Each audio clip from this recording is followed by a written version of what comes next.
पलटू चचा और उधर फेंकू चचा दोनों विफल रह गए अपने मकसद में, और बहुत बड़ी तादाद में ऐतिहासिक गांधी मैदान का रिकॉर्ड टूटा। क्योंकि पहले गांधी मैदान को फुल करने का रिकॉर्ड भी परमादरणीय लालू प्रसाद यादव जी के ही तरफ जाता है, और वो रिकॉर्ड भी इस बार टूट गया।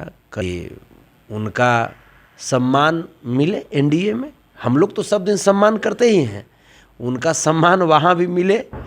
और वो जो कहते थे कि दो दो मंत्रालय, हमेशा वो बोलते थे कि बिहार सरकार में दो दो मंत्रालय, समाजवादी दौर है ना। पैर का चप्पल भी हम पहनेंगे और कुइयाँ का पानियों पिएंगे, कुइयाँ हम खनियों लेंगे। तो ये जो लगातार और लागल लागल झुलनिया में धाका बलम कलकत्ता चला, ये भी चला कल फुल एनर्जी में। राहुल गांधी जी ने भी कहा किस प्रकार से देश में जाति और धर्म, मंदिर और मस्जिद के आधार पे बांटा जा रहा है देश को।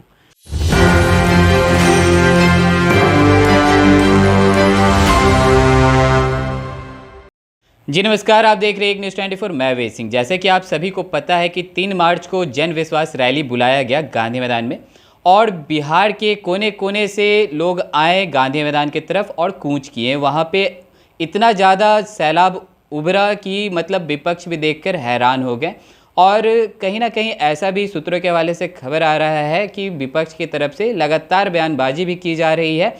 और कहीं ना कहीं क्या इन सब बातों से निकलकर सामने आ रहा है, क्या मतलब इंडिया गठबंधन अपने तरफ से जो दमखम जो दिखाई है 3 तारीख को, इन्हीं सब तमाम मुद्दों पे बातें करने के लिए हमारे साथ मौजूद हैं आरजेडी के युवा नेता संतोष रेणु यादव जी। सर पहले तो स्वागत है आपका। जी शुक्रिया।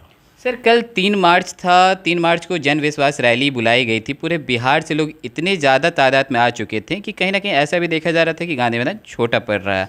तो इसको देखकर विपक्ष की तरफ से जो बयानबाजी है वो तेज़ हो चुकी है, इसके बारे में क्या कहना चाहिए? जैसे गांधी मैदान ही नहीं, पूरे पटना शहर छोटा पड़ गई, और करीब करीब 5000 से अधिक गाड़ियाँ जो थी वो पटना के आसपास रह गई। क्योंकि नीतीश कुमार जी की जो प्रशासन जो थे वो हम लोगों को सपोर्ट नहीं कर पाई। नीतीश कुमार जी का प्रेशर होगा, एनडीए वालों का प्रेशर होगा। क्योंकि आपको पता ही है, एक दिन पहले नरेंद्र मोदी जी भी आए थे, आदरणीय प्रधानमंत्री। तो हमें ऐसा लगता है कि वो लोग यही मीटिंग किए होंगे कि तेजस्वी जी जो जन विश्वास जो महारैला बुलाए हैं, तो तमाम जो सम्मानित जो लोकतंत्र के मालिक पहुँचेंगे पटना, तो उनको कैसे रोका जाए। लेकिन बहुत हद तक वो जो पलटू चचा और उधर फेंकू चचा दोनों विफल रह गए अपने मकसद में, और बहुत बड़ी तादाद में ऐतिहासिक गांधी मैदान का रिकॉर्ड टूटा। क्योंकि पहले गांधी मैदान को फुल करने का रिकॉर्ड भी परमादरणीय लालू प्रसाद यादव जी के ही तरफ जाता है, और वो रिकॉर्ड भी इस बार टूट गया। करीब करीब कुछ नहीं तो 10 लाख से प्लस लोग होंगे जो आए थे, और करीब करीब 5 लाख लोग बाहर रह गए जो नहीं आ पाए, पटना के विभिन्न हिस्सों में फंसे हुए रह गए। मैं बहुत बहुत शुक्रिया मैं जताता हूँ उन तमाम भाइयों के प्रति, उन तमाम साथियों के प्रति, बुज़ुर्ग जो गार्जियन हैं, युवा भाई हैं, किसान, मजदूर, नौजवान, हर जाति हर धर्म के सम्मानित लोकतंत्र के मालिकों के प्रति, जो इतनी बड़ी तादाद में महागठबंधन को सपोर्ट करने के लिए, अपने तेजस्वी को मजबूत करने के लिए पटना की तरफ आए हैं। अगर बात की जाए कल की भीड़ को लेके, तो लगातार विपक्ष की तरफ से बयानबाजी आ रही है। उसी बयानबाजी में से अगर बात की जाए जीतन राम मांझी की, तो वो अभी फ़िलहाल मतलब आज सुबह या फिर कल शाम के लगभग की बात है कि उनके सोशल मीडिया प्लेटफॉर्म एक्स पे उन्होंने ऐसा बयान दिया कि अगर लाल झंडा नहीं आता तो ये जो सभा था ये नुक्कड़ सभा बन के रह जाता है। इस बात में कितनी सच्चाई लग रही है आपको? देखिए, लाल झंडा भी तो मेरा ही है ना, लाल झंडा भी तो मेरा ही है। अब वो झंडे की बात कर रहे हैं तो लाल झंडा यहाँ तो अबे किया है, लाल झंडा उत्तर प्रदेश में भी अब आ रहा है ना, क्योंकि अखिलेश जी भी आए हुए थे, राहुल जी भी आए हुए थे और सब लोग। और जहाँ तक उनकी हम बात करें तो लाल झंडा के बारे में जितना वो सोच रहे हैं, थोड़ा सा ब्लू के बारे में भी सोच लेते, नीला के बारे में भी सोच लेते, जो हमारे बाबा साहब भीमराव अम्बेडकर अक्सर लेकर के चला करते हैं, उनके अनुयायी भी लेकर के चला करते हैं, तो उस कलर के बारे में भी सोच लेते तो ज़्यादा बेहतर होता। वैसे हमारे वो अभिभावक हैं और हम उनका सम्मान करते हैं, करते रहेंगे, लेकिन उन्हें इस तरह की बयानबाजियों से बचनी चाहिए और कहाँ पे क्या बोलना है ये थोड़ा सा सोच करके बोलना चाहिए उनको। हम समझ सकते हैं कि एनडीए में उनको उस तरह का सम्मान अब नहीं मिल रहा है और उनको भी पता है कि जो एनडीए की जो हालत है वो बहुत ख़राब हो चुकी है। लगातार देख रहे हैं कि लगातार लोग एनडीए से भाग रहे हैं और अभी तो सीटों को जो ताना तानी जो है सीट बंटवारा को लेकर के अभी बहुत कुछ अभी होने वाला है। हम तो शुभकामना देते हैं मांझी चचा जी को कि उनका सम्मान मिले एनडीए में। हम लोग तो सब दिन सम्मान करते ही हैं, उनका सम्मान वहाँ भी मिले। और वो जो कहते थे कि 2-2 मंत्रालय, हमेशा वो बोलते थे कि बिहार सरकार में 2-2 मंत्रालय, तो हम चाहते हैं कि 2-2 मंत्रालय उनको मिले हैं। हम चाहेंगे यही ना कि वो अपनी बातों पे अडिग रहें। और कोई एक बड़ा मंत्रालय चाहते थे, है ना, शिक्षा मंत्रालय या वित्त मंत्रालय ऐसे कुछ बोले थे कि कोई बड़ा मंत्रालय चाहिए, तो हम तो उम्मीद यही करेंगे कि अभी भी वो अपने बात पे अडिग रहेंगे। और जो बोलते थे कि हमको लोकसभा में इतना सीट चाहिए, तो हम तो यही उम्मीद करते हैं कि वो अपने बात पे अडिग रहें और एनडीए को अपने बात पे अडिग रहते हुए अपनी बात मनवाने का प्रयास करें, उसमें सफलता हासिल करें।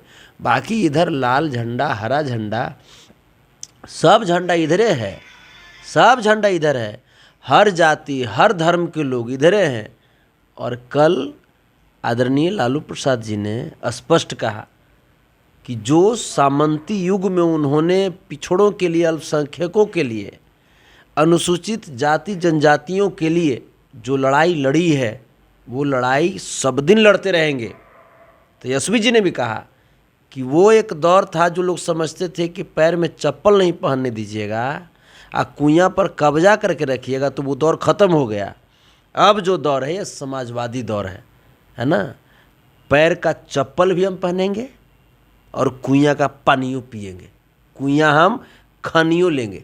तो ये जो लगातार और लागल लागल झुलनिया में धाका बलम कलकत्ता चला, ये भी चला कल फुल एनर्जी में। राहुल गांधी जी ने भी कहा किस प्रकार से देश में जाति और धर्म, मंदिर और मस्जिद के आधार पे बांटा जा रहा है देश को, ये भी उन्होंने कहा।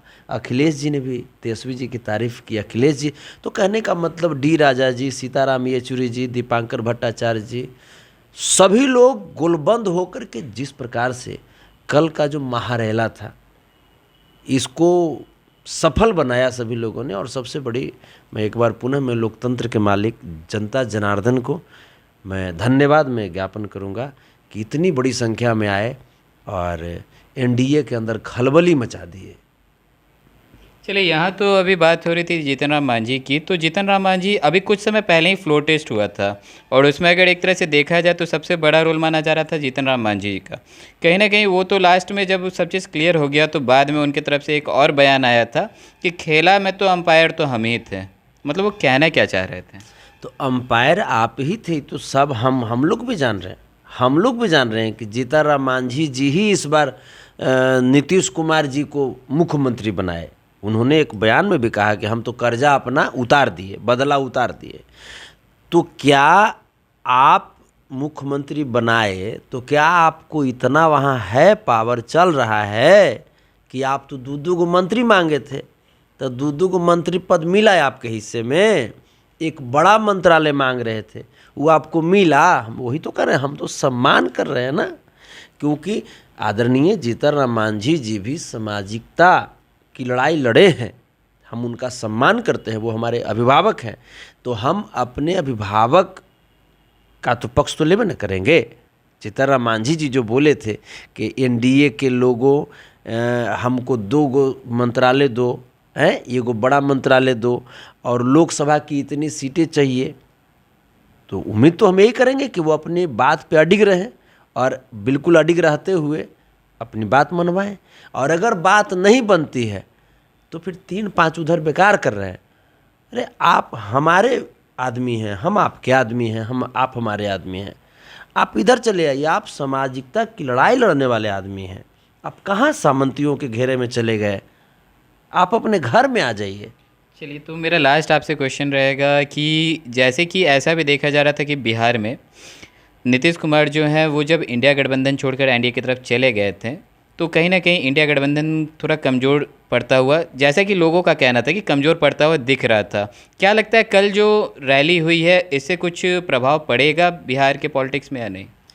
देखिए, बिहार के पॉलिटिक्स तो छोड़िए ना, पूरे देश के पॉलिटिक्स में ये साबित हो गया कि इस बार बीजेपी किसी भी कीमत पर कितना भी जोर लगा ले, एनडीए वाले लोग कितना भी जोर लगा लें, सत्ता से भागना ही पड़ेगा। अब कुर्सी छोड़ना पड़ेगा, क्योंकि देश की जनता जाग चुकी है।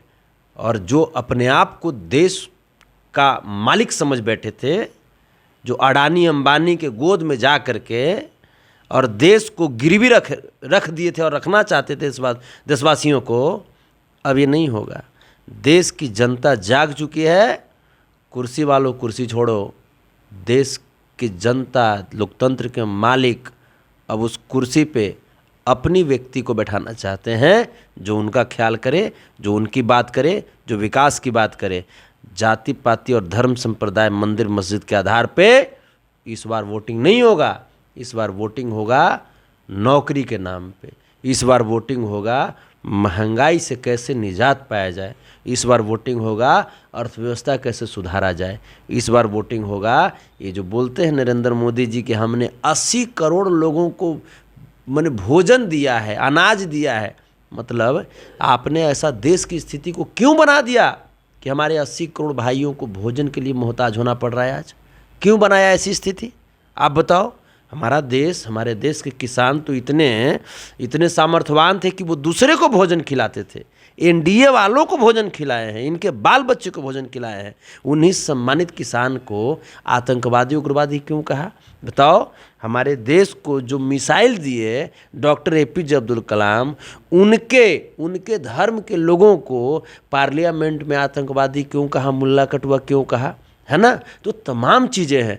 जो बाबा साहब भीमराव अम्बेडकर देश की संविधान लिखे, जिस संविधान से देश चलता है, वो बाबा साहब भीमराव अम्बेडकर की मूर्ति को क्यों तोड़वाया?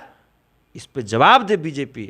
और ये ढूंढ रही है, इस सवाल का जवाब ढूंढ रही है देश की जनता, और इनसे जवाब जुटेगा नहीं। ये भागेंगे, ये फिरंगी हैं, ये भागेंगे। नरेंद्र मोदी जी आए थे नेपाल का रास्ता देखने के लिए, काहे कि बिना पासपोर्ट के नेपाले जाया जाता है। जी, जानकारी के लिए धन्यवाद। तो जैसा कि अभी आपने सुना, हमारे साथ जुड़े हुए थे संतोष रेणु यादव।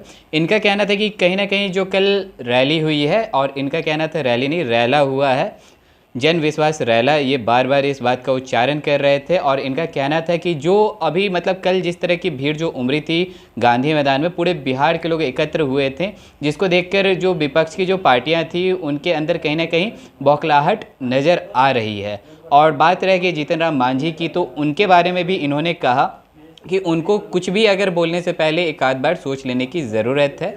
तो और भी ऐसे तमाम खबरें देखते रहने के लिए आप देखते रहिए न्यूज़ 24। मैं वीर सिंह, सहयोगी करण के साथ, पटना।